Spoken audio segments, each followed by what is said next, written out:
Welcome back everybody, I'm Sly, and today we have two cameras that are just about as close as you can get to being identical.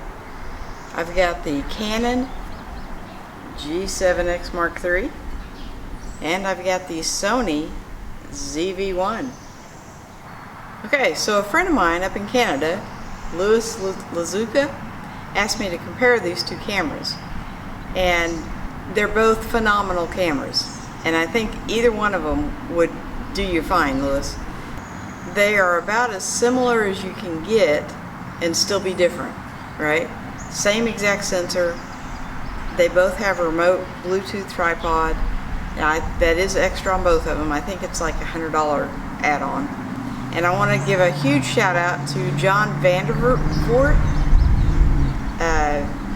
who heard I was in the market for a ZV-1 and reached out and offered to sell me his.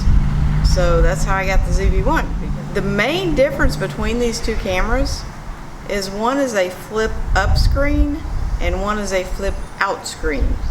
So it kind of depends on if you're team flip up or team flip out. Now, I've always been a Canon girl, and the Canon screens typically flip out. So I was hugely surprised to see on this, the Sony flips out and the Canon flips up. And I gotta tell you, I'm kind of liking that flip up screen. Also on a $12 microphone, and I'll leave the links to everything down below, but this was recommended by Dr. Charles Richard, who is a wealth of knowledge. He's a Fuji film guy, and he is just an absolute wealth of knowledge about cameras and how they work and all that. Me, I take them out, I go shoot something, and I'm not a wealth of knowledge, but I do know what I like and what's easy to use, and that's what I like. I like something that's easy to use, it doesn't weigh very much. These two cameras are virtually the exact same size. Okay, one's got the flip up, one's got the flip out. They both have reasonably good audio straight out of the camera. You'd be hard pressed to go wrong with either one of them. But I will kind of walk around. I'm in a beautiful park, and I will kind of walk around and kind of show you some footage from both cameras. So I'm going to keep them as steady as I can. I forgot my little bar, but I'm going to kind of go between the sunshine and the shadows, and you can kind of see how quickly they recover. I'm back under that little thing again, and then coming back out into the sunlight.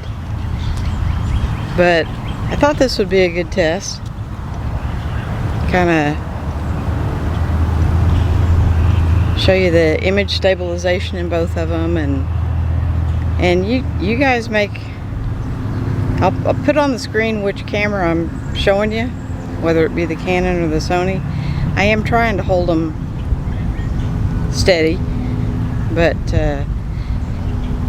and then I also, I kind of want to keep walking between the sunlight and the shadows to kind of show you how quickly they recover.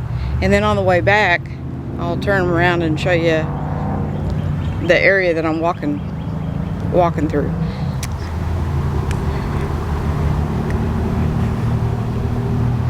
Here is some playground equipment. I wanted to kind of show you the contrasting in the colors. The blues and the yellows and the reds, and then there's another one of those buildings. I'm going to find out the name for those because I'm not really sure what, but just about every park has them. But I did want to show you, I'm out in the bright sunlight right now, and I did want to show you, this is a huge, huge, huge pecan tree, and I did want to show you the contrast there.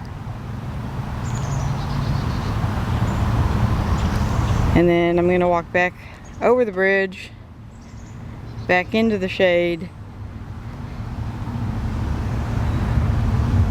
I do have on the image stabilization on both of them. so you can kind of get an idea which is which.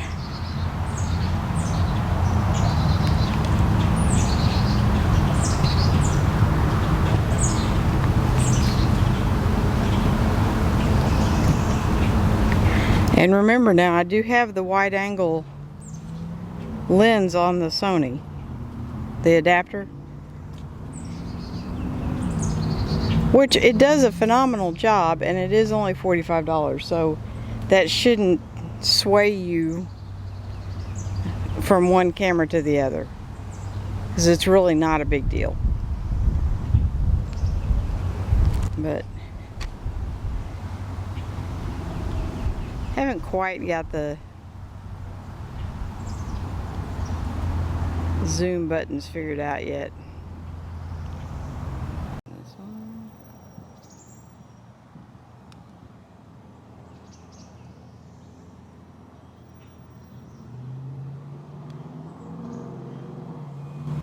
So Lewis, I hope this helped you decide Canon G7x Mark III or the Sony ZV-1. Thanks for watching, buddy. See y'all next time.